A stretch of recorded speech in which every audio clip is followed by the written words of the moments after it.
Ya, baik. Oke, baik. Assalamualaikum warahmatullahi wabarakatuh. Sebelumnya, perkenalkan nama saya Harlina, di mana hari ini saya dengan rekan saya yaitu Faisya Syafira akan mempresentasikan tentang tugas akhir dari Andi Muhammad Fawaz Rafi dengan NIM 422180006 dengan judul Analisis Performasi Jaringan 4G LTE Provider Telkomsel menggunakan data hasil drive test, di mana pendahuluan dari tugas saya ini akan dibacakan oleh rekan saya.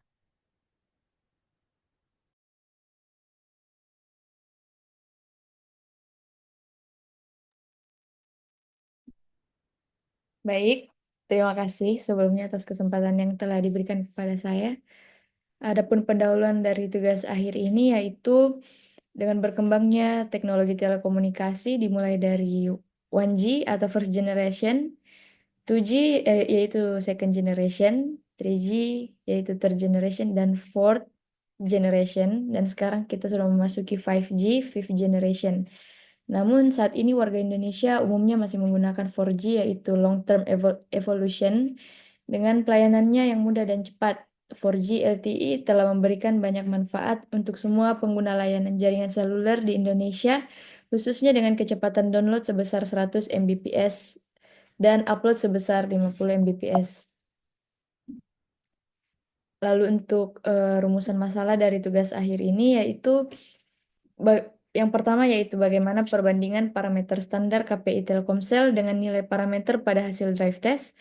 Dan yang kedua yaitu bagaimana kualitas jaringan 4G LTE operator Telkomsel di Kecamatan Tamalate, Makassar, Indonesia.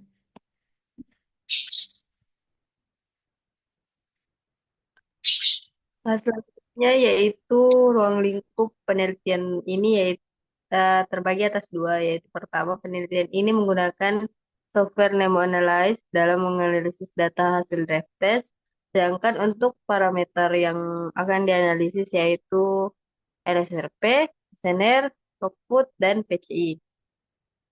Pengujian dengan menggunakan operator Telkomsel melalui drive test akan dilakukan di Kecamatan Tamalate, Kota Makassar, Indonesia. Selanjutnya yaitu tujuan dari penelitian ini. Yang pertama mengetahui kualitas jaringan 4G LTE provider Telkomsel di Kecamatan Salama Alate, Kota Makassar, Indonesia. Yang kedua yaitu menilai apakah kualitas jaringan sudah memenuhi standar KPI dari provider Telkomsel. Lalu berikutnya untuk manfaatnya, di sini ada tiga, yaitu yang pertama, penelitian ini dapat dijadikan sebagai bahan referensi untuk penelitian-penelitian di masa depan. Yang kedua, sebagai masukan bagi perusahaan Telkomsel dalam peningkatan kualitas jaringan 4G LTE. Dan yang ketiga, yaitu hasil dari penelitian ini dapat memberikan informasi mengenai baik atau buruknya kualitas jaringan 4G LTE di daerah penelitian. Lalu untuk metode penelitian, lokasi penelitian ini dilakukan di area coverage Inode B yang berada di Kecamatan Tamalate, Kota Makassar, Indonesia, dan dilaksanakan mulai dari Desember 2021 sampai Agustus 2022. Lalu untuk metodenya, drive test dilakukan dengan dua metode yaitu idle mode, yaitu ponsel hanya menerima sinyal tanpa melakukan aktivitas internet atau panggilan. Lalu ada juga dedicated mode, yaitu ponsel aktif digunakan untuk pengiriman dan penerimaan data. Baik, selanjutnya yaitu parameter yang diuji dari tugas akhir ini yaitu ada empat, di mana sebelumnya saya sudah menjelaskan. Yang pertama itu RSRP yang mengukur kekuatan sinyal yang diterima. Yang kedua yaitu SNR, menilai kualitas sinyal dibandingkan dengan noise.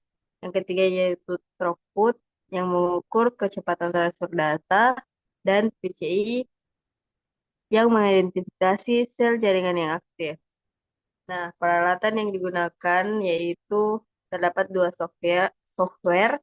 Yang pertama Nemo Handy untuk mengumpulkan data drive test dan yang kedua yaitu Nemo Analyze untuk menganalisis hasil drive test.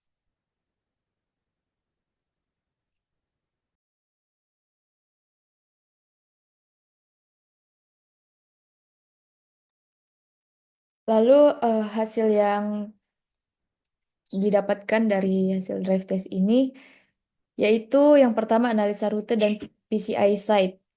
Terdapat seperti di gambar, tampilan rute drive test pada Google Earth. Drive test ini dimulai pada parkiran bagian belakang dari Trans Studio Mall. Lalu dari situ diambillah data dengan mengelilingi kawasan Trans Studio Mall. Setelah data drive test pada kawasan Trans Studio Mall selesai diambil, maka selanjutnya keluar dari kawasan Trans Studio Mall menuju ke perumahan Pavilion. Lalu kawasan perumahan Pavilion diambil data drive testnya dengan cara berkendara mengelilingi perumahan tersebut.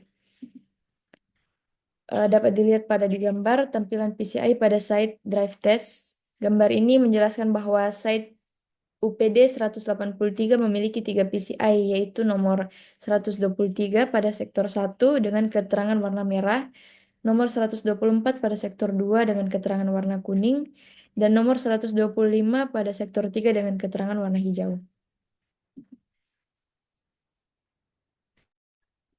Ya, selanjutnya itu analisa hasil RSRP, di mana tampilan nilai RSRP dalam mode Middle Earth, visualisasi nilai RSRP dengan metode IDLE untuk jaringan LTE pada band 2100 MHz. Dari hasil pengukuran didapatkan nilai RSRP kategori sangat baik, yaitu 0 sampai minus 82 dBm, yang memiliki jumlah sampel data sebanyak 2.137 atau 77,68% dari jumlah sampel data total, yaitu 2.745 data. Selanjutnya untuk nilai RSRP kategori baik yaitu minus 82 sampai minus 92 dBm. Memiliki jumlah sampel data sebanyak 433 atau 15,74% dari jumlah total sampel data. Lalu untuk RSRP kategori normal yaitu minus 92 sampai minus 102 dBm. Memiliki sampel data sebanyak 174 atau 6,32% dari jumlah total sampel data. Sedangkan untuk SRP kategori buruk yang memiliki range nilai dari minus 1002 sampai minus 150 dBm, itu memiliki jumlah sampel data sebanyak 7 sampel data atau 0,25% dari jumlah keseluruhan sampel data. Selanjutnya yaitu nilai RSRP dan mode decade. Visualisasi nilai RSRP dengan metode decade untuk jaringan LTE pada band 2100 MHz dari pengukuran yang dilakukan mendapatkan nilai sangat baik yaitu 0 sampai minus 82 dBm, memiliki jumlah sampel data sebanyak 1.412 atau 52,53% dari jumlah sampel data total yaitu 2.688 data. Untuk nilai RSRP kategori baik yaitu minus 82 sampai minus 92 dBm, memiliki sampel data sebanyak 895 atau 33,30% dari jumlah total sampel data. Lalu untuk RSRP kategori normal yaitu minus 92 sampai 102 dBm, yang memiliki sampel data sebanyak 377 atau 14,03% dari jumlah total sampel data. Sedangkan untuk RSRP kategori buruk yang memiliki range nilai dari 102 sampai 150 dBm, yaitu memiliki jumlah sampel data sebanyak 4 sampel data atau 0,15% dari jumlah keseluruhan sampel data.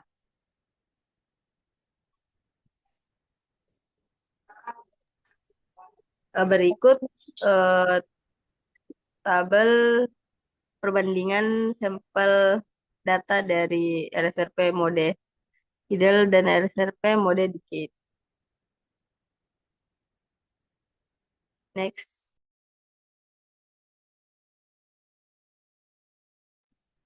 Lalu selanjutnya untuk analisa hasil RSRP, yaitu perbandingan jumlah sampel tiap kategori pada parameter RSRP idle dengan RSRP dedicated, dapat dilihat bahwa terjadi perubahan jumlah sampel pada tiap kategori pada saat idle dan pada saat dedicated.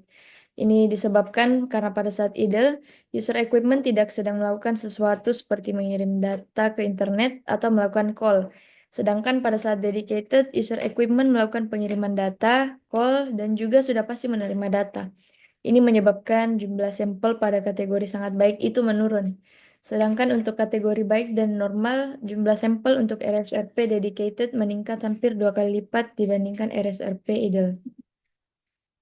Lalu untuk analisa hasil SNR, nilai SNR dengan metode idle untuk jaringan LTE pada band 2100 MHz dapat dilihat dari gambar di samping bahwa untuk nilai SNR kategori sangat baik yaitu 30 sampai 20 dBm memiliki jumlah sampel data sebanyak 1543 atau 56,3% dari jumlah sampel data total yaitu 2754 data. Untuk nilai SNR kategori baik yaitu 20 sampai 5 dBm memiliki jumlah sampel data sebanyak 1062 atau 38,56% dari jumlah total sampel data. Lalu untuk SNR kategori normal yaitu 5 sampai 0 dBm memiliki sampel data sebanyak 122 atau 44,43% dari jumlah total sampel data.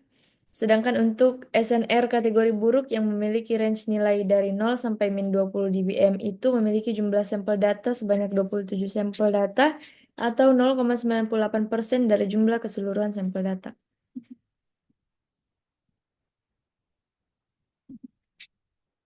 Dapat dilihat jumlah sampel SNR idle dan SNR dedicated pada tabel di samping.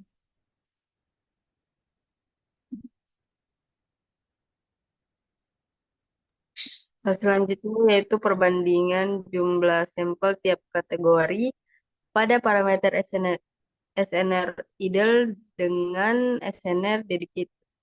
Dapat dilihat bahwa terjadi perubahan jumlah sampel pada tiap kategori pada saat idle dan pada saat dedicated.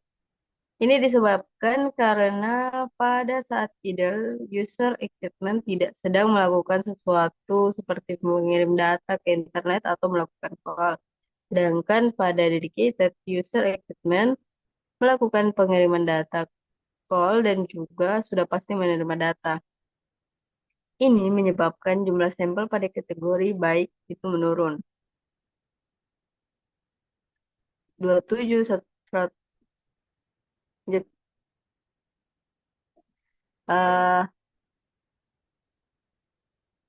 dan untuk kategori sangat baik, normal, dan buruk, jumlah sampel dari SNR dedicated meningkat.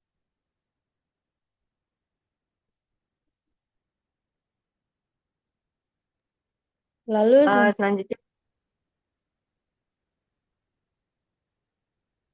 lalu selanjutnya untuk analisa hasil throughput downlink dapat dilihat dari gambar di atas bahwa untuk nilai throughput kategori luar biasa yaitu 60 sampai 25 Mbps memiliki jumlah sampel data sebanyak 22,35% dari jumlah sampel data total. Dan untuk nilai throughput kategori sangat baik, yaitu 25 sampai 15 Mbps memiliki jumlah sampel data sebanyak 30,33% dari jumlah total sampel data. Lalu untuk throughput kategori baik, yaitu 15 sampai 8 Mbps memiliki sampel data sebanyak 30,21% dari jumlah total sampel data. Kemudian untuk throughput kategori normal yang memiliki range nilai dari 8 sampai 4 Mbps itu memiliki jumlah sampel data sebanyak 13,33% dari jumlah keseluruhan sampel data. Untuk kategori buruk yaitu 0,4 sampai 0,1 Mbps memiliki sampel data sebanyak 2,97% dari jumlah total data. Sedangkan untuk kategori sangat buruk yaitu 0,1 sampai 0 Mbps memiliki sampel data sebanyak 0,81% dari jumlah keseluruhan data. Lalu untuk hasil analisa throughput uplink dapat dilihat dari gambar bahwa untuk nilai throughput kategori luar biasa yaitu 50 sampai 12 Mbps memiliki jumlah sampel data 40,42% dari jumlah total. Dan untuk nilai kategori sangat baik yaitu 12 sampai 8 Mbps memiliki jumlah sampel data sebanyak 23,23% dari jumlah total. Lalu untuk throughput kategori baik yaitu 8 sampai 4 Mbps memiliki sampel data sebanyak 24,95% dari jumlah total. Kemudian untuk kategori normal yang memiliki range nilai dari 4 sampai 2 Mbps memiliki jumlah sampel data 7,99% dari jumlah keseluruhan sampel. Dan untuk kategori buruk yaitu 2 Mbps sampai 0,8 Mbps memiliki sampel sebanyak 2,39% dari jumlah total. Dan sedangkan untuk kategori sangat buruk yaitu 0,8 sampai 0 Mbps memiliki sampel data sebanyak 26 atau 1,02% dari jumlah keseluruhan data. Selanjutnya yaitu perbandingan parameter dari SNR, RSRP dan SNR, throughput downlink, dan throughput uplink. Dapat dianalisa bahwa jumlah sampel tiap kategori dari setiap parameter itu berbanding lurus dengan parameter RSRP. Dalam, dalam artian, jika nilai RSRP dari suatu titik semakin bagus, maka nilai SNR, throughput, downlink, dan uplink maka akan makin bagus juga dan sebaliknya.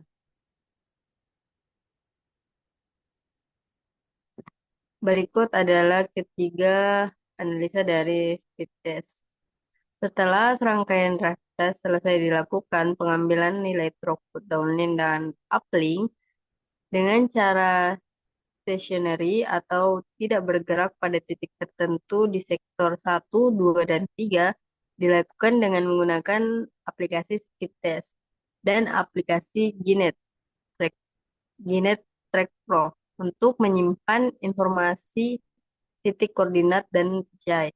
Berdasarkan hasil dari aplikasi speed test, jika jumlah nilai throughput downlink dan throughput uplink dijumlahkan untuk semua sektor lalu dibagi dengan 3, maka kita akan mendapatkan nilai rata-rata throughput downlink dan uplink untuk site UPD 183. Untuk rata-rata nilai throughput downlink itu sebesar 57,9 Mbps dan untuk rata-rata nilai throughput uplink itu sebesar 29,6 Mbps.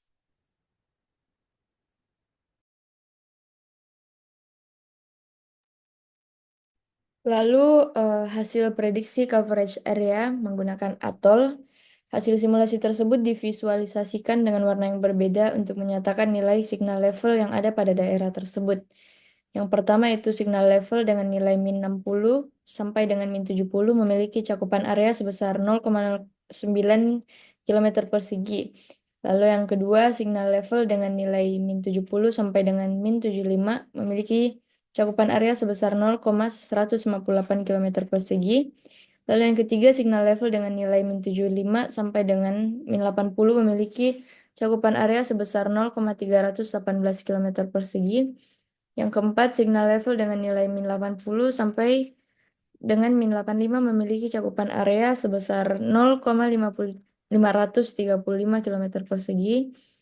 Dan signal level dengan nilai min 85 sampai dengan min 90 memiliki cakupan area sebesar 0,955 km persegi. Yang keenam, yaitu signal level dengan nilai min 90 sampai dengan min 95 memiliki cakupan area sebesar 1,78 km persegi.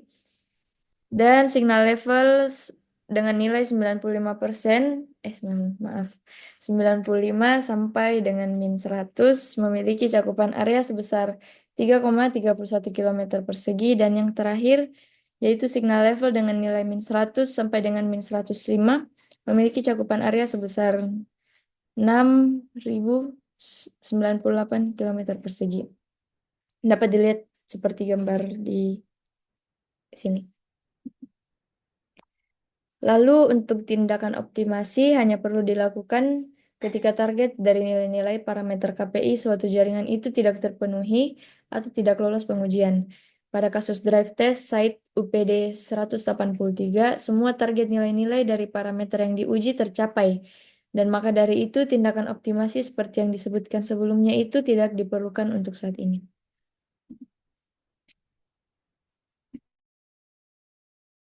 Ada baik, adapun kesimpulan dari tugas akhir ini, di mana berdasarkan hasil pengukuran menggunakan metode drive test, jaringan 4G LTE Telkomsel di Kecamatan Tamalate menunjukkan fenomena yang baik dan telah memenuhi standar KPI yang ditetapkan. Parameter utama seperti RSRP, SNR, throughput uplink, dan throughput downlink menunjukkan hasil yang tinggi dengan nilai dari 96%, memenuhi target kualitas jaringan. Hal ini menandakan bahwa cangkupan dan kualitas layanan di area tersebut sudah optimal sehingga tidak perlu optimasi tambahan untuk meningkatkan performa jaringan. Adapun saran penelitian selanjutnya disarankan oleh penulis untuk dilakukan dengan dua kondisi, yaitu kondisi trafik sibuk dan trafik sepi, serta menambahkan parameter yang diuji seperti RSRQ, RSSI, dan their bit error rate. Itu saja dari kami untuk presentasi kali ini. Mohon maaf jika ada keliruan dari presentasi kami. Dan terima kasih juga untuk perhatiannya. Assalamualaikum warahmatullahi wabarakatuh.